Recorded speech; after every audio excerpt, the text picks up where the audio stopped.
Bismillahirrahmanirrahim. An Abi Hurairah radhiyallahu anhu anna Rasulullah sallallahu alaihi wa ala alihi wasallam qala idza mata al-insanu inqata'a anhu 'amaluhu illa min thalatha illa min sadaqatin jariyah aw ilmin yuntafa'u bih aw waladin salihin yad'u lahu. Rawahu Muslim. Abu Hurairah radhiyallahu anhu meriwayatkan bahwa Rasulullah sallallahu alaihi wa ala alihi wasallam bersabda, jika seorang manusia meninggal, terputuslah amalannya kecuali dari tiga: dari sedekah jariyah, atau ilmu yang bermanfaat, atau anak salih yang mendoakannya. Hadis riwayat Imam Muslim. Bismillahirrahmanirrahim. Assalamualaikum warahmatullahi wabarakatuh. Innal hamdalillah nahmaduhu wa nasta'inuhu wa nastaghfiruh wa na'udzu billahi min shururi anfusina wa sayyiati a'malina. Man yahdihillahu fala mudilla lahu wa man yudlil fala hadiya lahu. Wa ashhadu an la ilaha illallah wahdahu la syarika lah wa ashhadu anna Muhammadan abduhu wa rasuluh. Ya ayyuhalladzina amanu taqullaha haqqa tuqatih wa la tamutunna illa wa antum muslimun.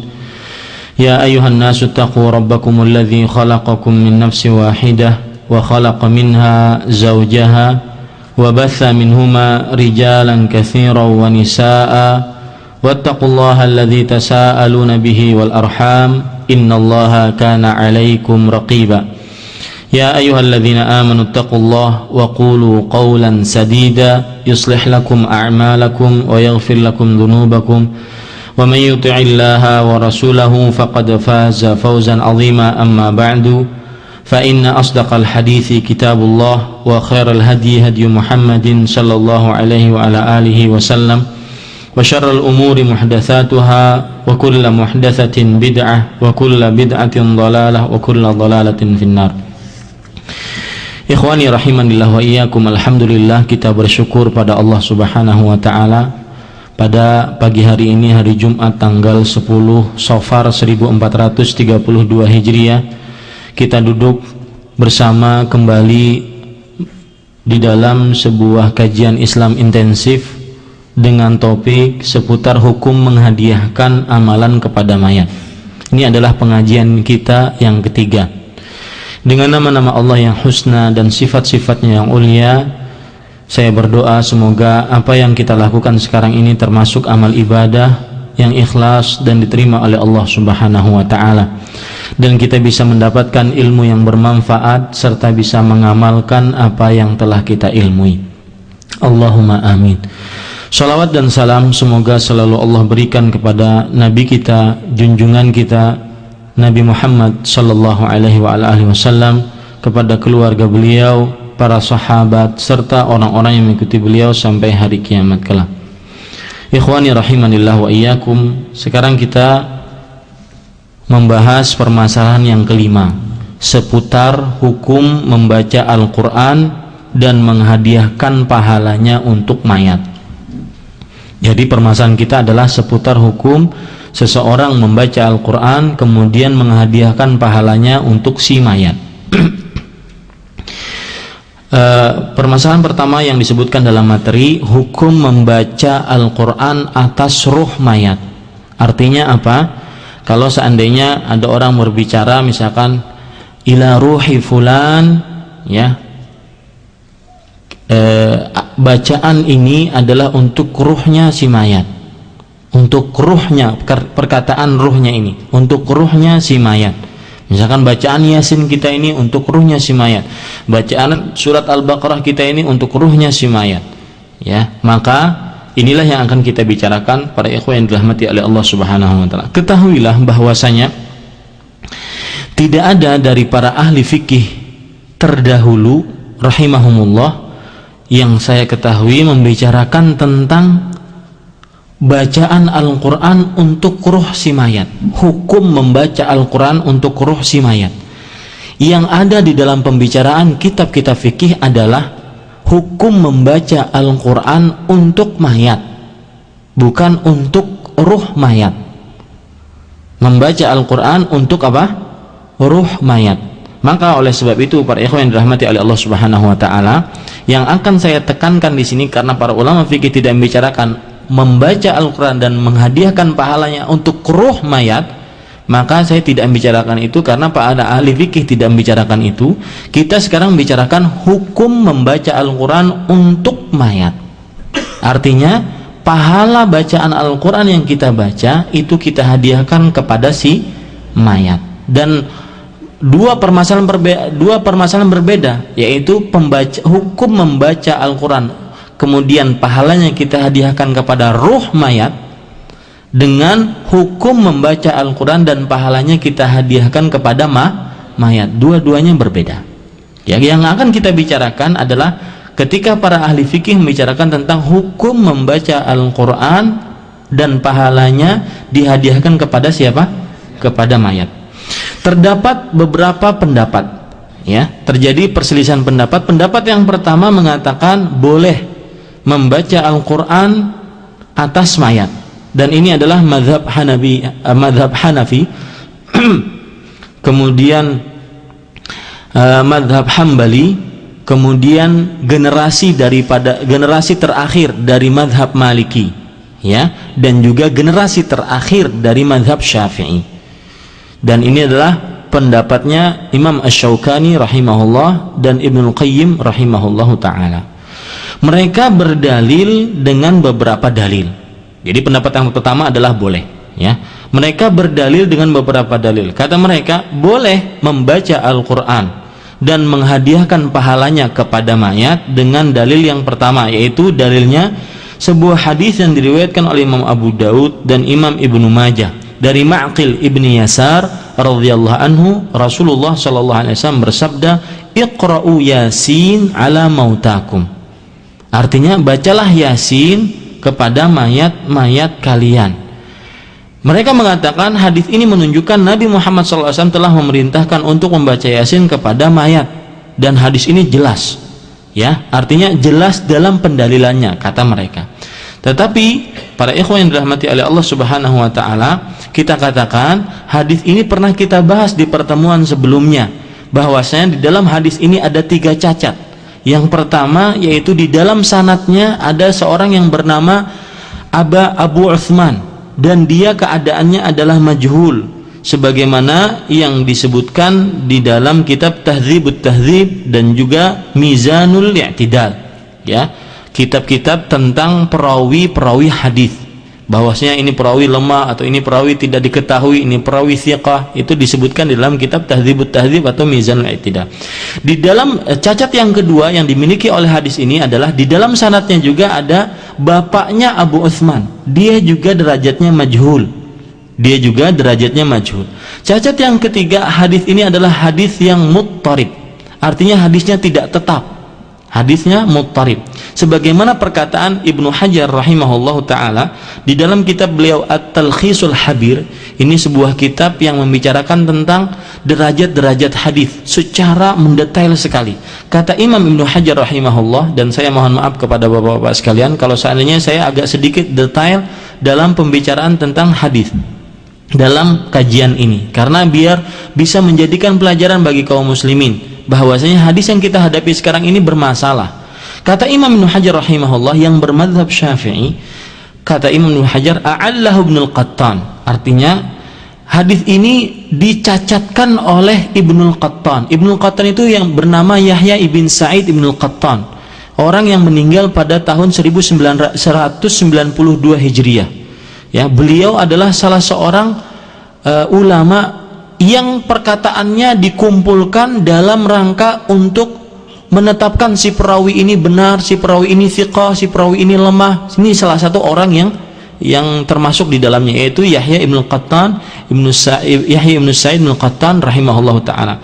A'allahu ibn Qattan bil ittirab. Kata Imam Ibnu Hajar rahimahullah, hadis ini dicacatkan oleh Ibnu Qattan dengan ittirab, wabil waqfi, dan juga dengan mauquf, artinya hanya sampai kepada derajat sahabat saja, tidak sampai naik kepada derajat Nabi Muhammad SAW, sampai derajat sahabat saja. Wa bi jahalati Abi Utsman, dan kemajuhalannya seorang perawi yang bernama Abu Utsman, wa abihi, dan bapaknya. Wa naqala Abu Bakr Ibnu al-Arabi anid Daruqutni annahu qala hadza haditsun dha'iful isnad wa majhulul matan wa la yasihhu fil babi syai'. Artinya Ad-Daruqutni mengatakan, Ad-Daruqutni ini adalah seorang ulama beliau meninggal pada tahun 385 Hijriah, ya. Dan beliau disebut imam di zamannya, imam hadis, imamu ahli hadis di zamannya, Ad-Daruqutni, di zaman beliau, ya, pada abad keempat. Beliau mengatakan tentang hadis ini adalah hadis yang lemah sanadnya dan majhul matannya, tidak diketahui matannya, dan tidak ada satu hadis pun yang sahih tentang masalah ini. Dari pembacaan surat Yasin kepada orang yang sudah meninggal dan menghadiahkan pahalanya kepada mereka yang sudah meninggal, maka itu tidak ada satu hadis pun yang sahih, ya, kata Imam Ad-Daruqutni rahimahullahu ta'ala, ya. Tidak ada hadis sahih satupun yang menunjukkan akan permasalahan ini. Ini dalil mereka yang pertama untuk orang yang membolehkan tentang membaca Al-Quran kepada mayat, ya, dan dihadiahkan pahalanya kepada mayat tersebut. Dalil yang kedua, mereka mengatakan bahwasanya Abdullah bin Umar radhiyallahu anhu, seorang sahabat Rasulullah SAW, pernah berwasiat agar setelah dia dikubur maka dibacakan atasnya Al-Quran. Jadi wasiat dari Abdullah bin Umar, sahabat Rasulullah SAW. Maka para ikhwan yang dirahmati oleh Allah Subhanahu wa taala, kita jawab bahwasanya athar ini riwayat dari sahabat, kan, bukan hadis, riwayat dari sahabat, athar disebutnya. Athar ini adalah athar yang lemah, bahkan dia syadz dan mungkar. Kenapa? Karena dia diriwayatkan oleh Mubashir dari Abdurrahman ibnu Lajlaj, dan Abdurrahman bil Lajlaj ini adalah seseorang yang bukan merupakan perawi-perawi di kitab-kitab hadis yang sahih, dan juga bukan merupakan perawi-perawi di kitab-kitab sunan, yang tidak cocok dia masuk ke dalam permasalahan seperti ini, sengitnya, ya. Abdurrahman Al-Lajlaj ini para ikhwan yang dirahmati oleh Allah Subhanahu wa taala, dia hanya mempunyai satu hadis saja yang diriwayatkan oleh Imam Tirmidzi, dan dia termasuk orang yang dalam kategori majhul, yaitu tidak diketahui. Maka kita katakan asar dari Abdullah bin Umar radhiyallahu anhu yang mewasiatkan kalau dia dikubur maka dibacakan Quran di kuburannya, maka itu termasuk daripada asar yang lemah. Mereka berdalil dengan dalil yang ketiga, ijma'. Kata mereka ijma', sebagaimana yang dinukil oleh Imam Ibnu Qudamah rahimahullah dalam kitab beliau Al-Mughni. Kata Imam Ibnu Qudamah, innahu ijma'ul muslimin fa innahum fi kulli asrin wa misr yajtami'una wa yaqra'una al-Qur'an wa yahduna thawabahu ila mautahum min ghairi nakir. Dalam kitab Al-Mughni disebutkan, Ibnu Qudamah berkata, sesungguhnya membaca Al-Quran kepada mayat dan menghadiahkan pahalanya untuk mayat itu adalah kesepakatan kaum muslimin, ya. Di setiap masa dan di setiap tempat mereka membaca Al-Quran dan menghadiahkan pahalanya kepada mayat tanpa ada yang mengingkarinya. Akan tetapi para ikhwan yang dirahmati oleh Allah Subhanahu wa taala, ijma ini disanggah oleh beberapa ulama, ya. Di antaranya Muhammad Rashid Ridha, ulama di abad ke-14, dia menyanggah bahwasanya pengakuan tentang ijma dari Imam Ibnu Qudamah ini adalah pengakuan yang batil, sama sekali tidak benar, ya. Sampai Imam Ibnu Qayyim, kata Muhammad Rashid Ridha, mengatakan bahwasanya permasalahan ini dikatakan ijma ini adalah sebuah kebatilan, dan tidak ada satu riwayat yang sahih pun dalam permasalahan ini dari salafus saleh. Ini sebagaimana yang disebutkan di dalam kitab Al-Mughni yang dikomentari oleh Muhammad Rashid Ridha rahimahullahu taala. Ini para ikhwah sekalian, mereka berdalil juga dengan hadis, ya, yang membolehkan untuk membaca Al-Quran dan menghadiahkan pahalanya kepada mayit, berdalil dengan hadis riwayat Bukhari Dan riwayat Muslim, hadis dari Aisyah radhiyallahu anha, Nabi Muhammad sallallahu alaihi wasallam bersabda, "Man mata wa alaihi siyam, shoma anhu waliyuhu." Artinya, barang siapa yang meninggal dan mempunyai hutang puasa, maka walinya mempuasakan atasnya. Kata mereka yang membolehkan menghadiahkan pahala kepada mayit itu kan ibadah, dan membaca Al-Quran juga ibadah, sama saja. Berarti boleh kita menghadiahkan pahala kepada si mayat. Ya, maka para ikhwan yang dirahmati oleh Allah sebelum saya dibantah pendapat ini, mereka juga berdalil dengan dalil yang lain, yaitu sebuah riwayat diriwayatkan oleh Imam Muslim. Ya, tetapi di muqaddimah Sahih Muslim, Imam Muslim menyebutkan riwayat ini karena ingin menjelaskan lemahnya. Di riwayatnya berbunyi, ada seorang berkata kepada Rasul sallallahu alaihi wasallam, "Ya Rasulullah, innahu kana li abawani abirruhuma fi hali hayatihima, fa kaifa li bibirrihima ba'da mautihima." Wahai Rasul sallallahu alaihi wasallam, sesungguhnya aku dulu mempunyai dua orang tua. Ketika mereka masih hidup, aku berbakti kepada mereka berdua. Tetapi dan bagaimana aku bisa berbakti kepada mereka berdua setelah mereka meninggal? Kata Rasul sallallahu alaihi wasallam, "Inna minal birri ba'dal birri antusalliya lahuma ma'a salatik wa antasuma lahuma ma'a siyamik." Sesungguhnya kebaktian setelah kebaktian adalah engkau sholat bagi mereka berdua, untuk mereka berdua, artinya pahalanya untuk mereka berdua setelah sholatmu. Jadi seakan-akan Rasul sallallahu alaihi wasallam mengatakan, setelah kamu sholat maka sholat lagi. Ini sholat untuk siapa? Untuk kedua orang tua. Dan setelah kamu puasa maka puasa lagi. Ini puasa untuk siapa? Untuk kedua orang tua pahalanya. Ya, akan tetapi Imam Muslim menyebutkan ini di dalam muqaddimah Sahih Muslimnya dalam rangka menjelaskan bahwasanya hadis ini adalah hadis yang lemah, para ikhwan yang dirahmati oleh Allah Subhanahu wa taala. Sedangkan hadis Aisyah yang tadi mengatakan barang siapa yang meninggal kemudian mempunyai hutang puasa, maka walinya, ya keluarganya boleh mempuasakan untuk dia. Maka kita jawab para ikhwah sekalian, ibadah itu adalah sesuatu yang tetap dengan dalil-dalil dan tidak bisa kita kiaskan satu dengan dalilnya. La qiyasa ma'an nas, tidak ada qiyas yang ada dalilnya. Ya, maka tidak bisa kita kiaskan para ikhwah sekalian puasa dengan bacaan Al-Quran. Karena di zaman Rasul sallallahu alaihi wasallam banyak orang yang meninggal di zaman Rasul, dan Nabi Muhammad SAW tidak pernah mengumpulkan para sahabatnya membaca Al-Quran bersama-sama dan menghadiahkan pahalanya kepada orang yang meninggal. Orang yang meninggal di zaman Rasul SAW dan Nabi masih hidup, siapa? Contohnya siapa? Khadijah radhiyallahu anha meninggal sebelum Nabi Muhammad SAW. Pernahkah ada riwayatnya Nabi mengumpulkan para sahabatnya atau keluarganya kemudian membaca surat Al-Quran dan menghadiahkan pahalanya kepada Khadijah? Maka tidak bisa kita kiaskan ibadah dengan ibadah, ya, karena kalau sudah ada nasnya yaitu dikerjakan, yang ini juga tidak dikerjakan karena tidak ada nasnya. Tapi para ikhwan yang dirahmati oleh Allah Subhanahu wa taala, itu pendapat yang pertama. Pendapat yang kedua mengatakan dimakruhkan membaca bacaan Al-Quran dan dihadiahkan pahalanya untuk mayat. Dan ini adalah pendapatnya Imam Malik, Imam Syafi'i, dan juga kawan-kawan mereka berdua. Ini pendapatnya Imam Malik, Imam Syafi'i, dan juga kawan-kawan mereka berdua. Mereka berdalil dengan sebuah ayat di dalam surat An-Najm ayat 39, wa anna laisa lil insani illa ma sa'a, bahwasanya seorang manusia tidak mempunyai kecuali yang dia usahakan. Manusia itu tidak akan dapat pahala kecuali yang dia usahakan, kecuali yang dia kerjakan. Kalau seandainya kita berpuasa, yang dapat pahalanya siapa? Ya kita, tidak akan mendapatkan orang lain. Wa anna laisa lil insani illa ma sa'a. Dan mereka juga berdalil dengan surat Al-An'am ayat 164. Allah Subhanahu wa taala berfirman, wala taziru waziratun wizra ukhra. Artinya seseorang tidak akan mendapatkan dosa orang lain. Ya, itu dosa tersebut tidak akan menjalar kepada yang lain. Seseorang tidak akan mendapatkan dosa orang lain.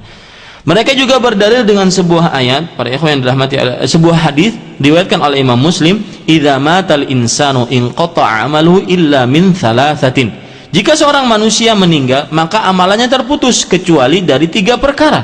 Illa min shadaqatin jariyatin aw ilmin yuntafa'u bihi aw waladin salihin yad'u lahu, yaitu kecuali dari sedekah jariyah atau ilmu yang bermanfaat atau anak soleh yang mendoakannya. Dalil-dalil ini, kata pendapat kedua yang mengatakan makruh membaca Al-Quran untuk mayat dan menghadiahkan pahalanya untuk mayat, dalil-dalil ini menunjukkan bahwasanya tidak terputusnya atau tidak bermanfaatnya untuk mayat amalan siapapun, karena seorang manusia sesuai dengan apa yang dia usahakan sendiri-sendiri.